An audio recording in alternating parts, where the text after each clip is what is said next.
Today I'm going to show you how to remove your fuel injector rail so you could either clean or replace your fuel injectors. We're going to start by removing the air intake.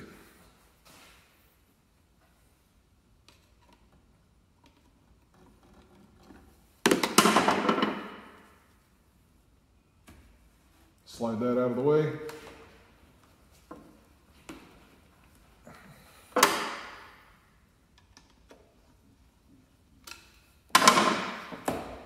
Pop that off. I've loosened it up over there to get it completely out of the way so you guys can still see everything else that goes on here.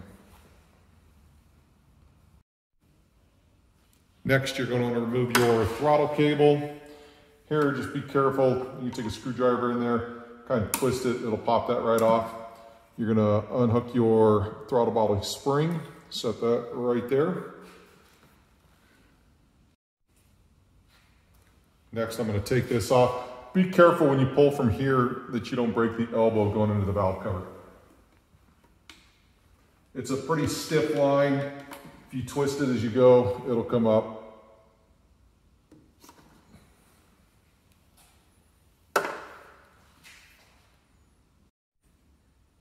Next, you want to get your throttle cable and the bracket out of the way.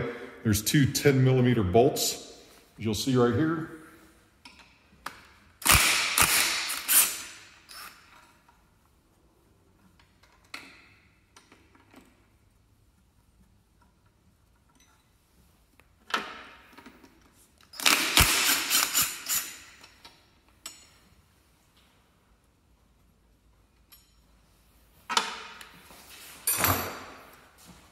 And you just grab this, disconnect it from your valve cover here. Disconnect it from the valve cover here, and you can just take it, bring it over here, set it out of the way.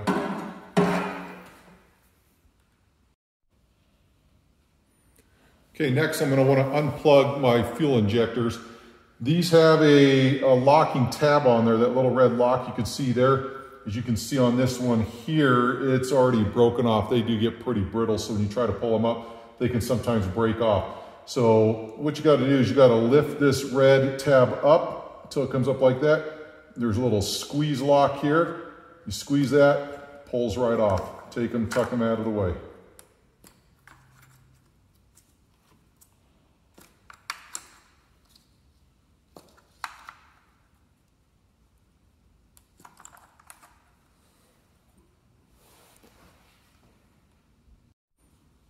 Okay, before disconnecting the fuel line, we need to take the pressure off of the fuel rail. You have a Schrader valve right here. You just unscrew that like a valve stem cap. Then you'll see you have a little thing you can push in there to relieve the pressure. Now, when you do that, gas is going to come squirting out. So what I do is I'll take the rag that I'm using, put it right here, and then I'll push into that valve and just have it leak right into the rag.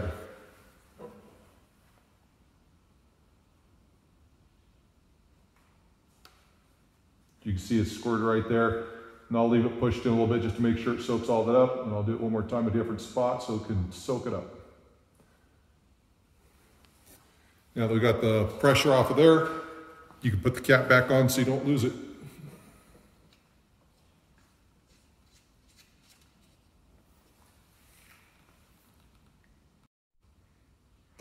Okay, now that we have the pressure off the fuel rail, the next thing we want to do is disconnect the fuel rail feed line, which is this thing right here.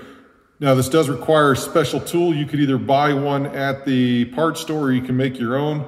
I make my own stuff most of the time, and I'll show you how that's done here.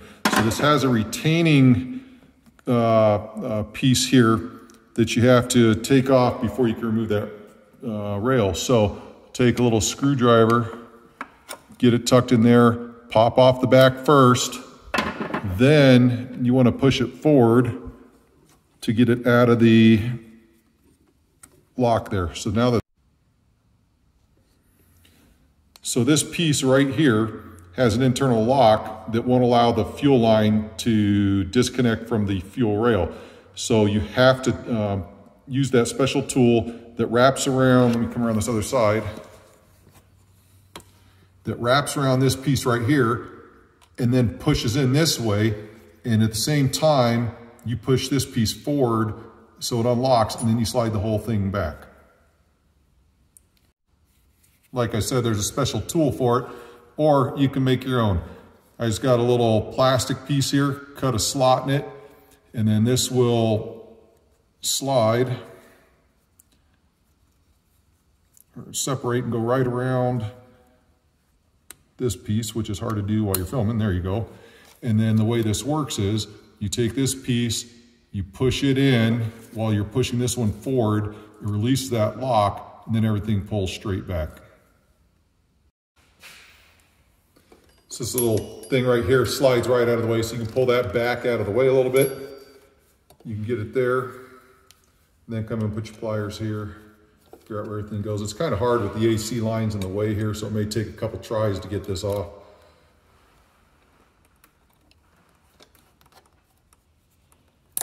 There we go. You see how it slid in, and then it just pulls right off. And you want to have a rag there. Obviously, I forgot to do that. Soak up the remaining gas that comes out.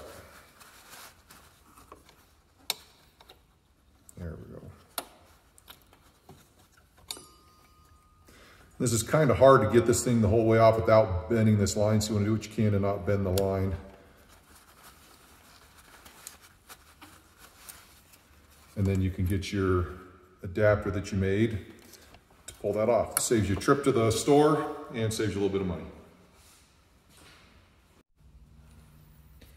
Next, we're going to want to undo these two connectors here. You have one here, one here.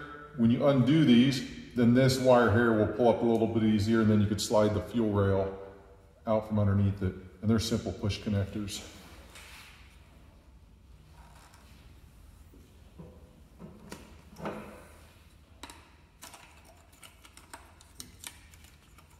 Once it's all done, you have 4 bolts that you need to take out in order to get the fuel rail out.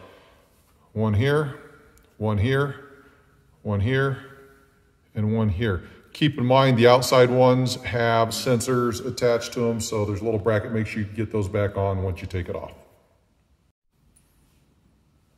These bolts are also 10 millimeter. And I use an extension with my impact. Makes it a little bit easier to reach in there straight and get everything out.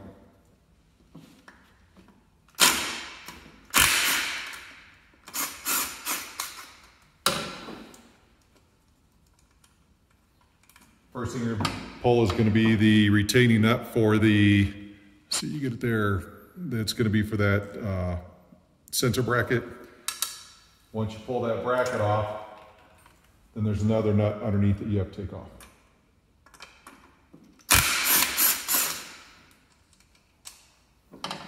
And that's going to be a stud type nut, like that. Same thing on this other side.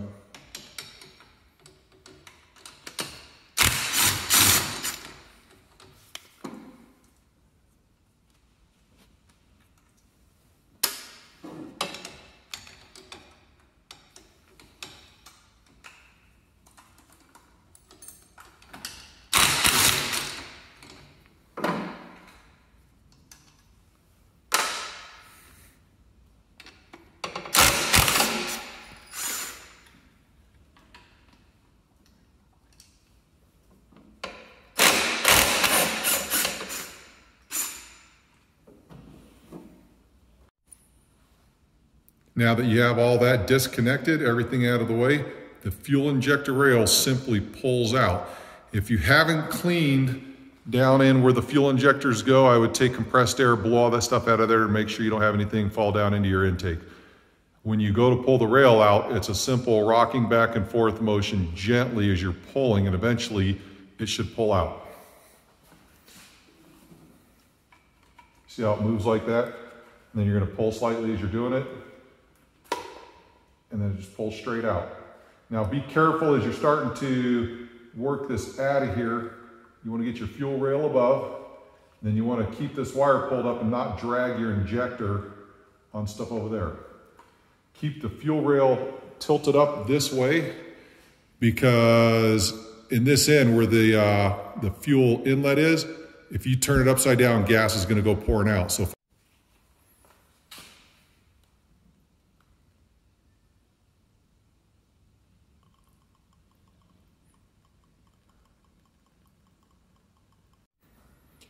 Prior to pulling out the injectors and on the rail, I always have a paper towel laid out. That way I have a place to put them that's clean, that's not gonna get more junk into there. To take these apart, it's relatively simple.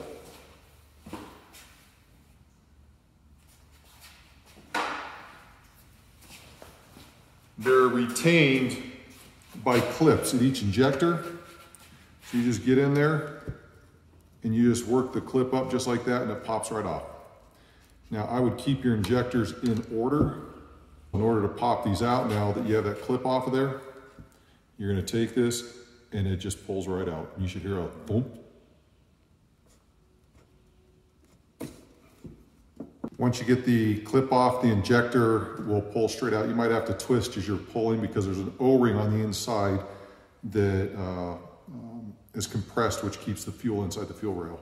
So as you start pulling these, twist a little bit, rock it back and forth, and then it comes straight out just like that. Like I said, I like to keep them in order, especially right now because I'm trying to troubleshoot an injector problem. I've already had them out once and cleaned, and that did not solve my problem. So now I'm gonna take an injector and change it with another one to see if my mist changes. If so, then I'll know I have a bad injector.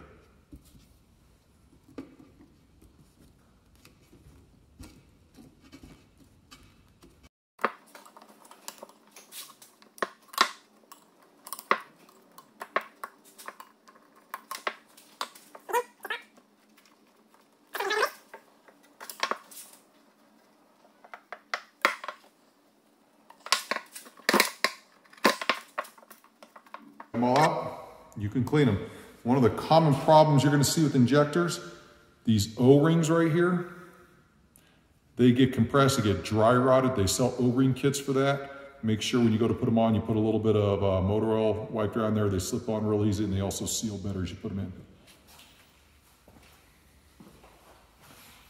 Putting everything back together is as simple as reversing the process.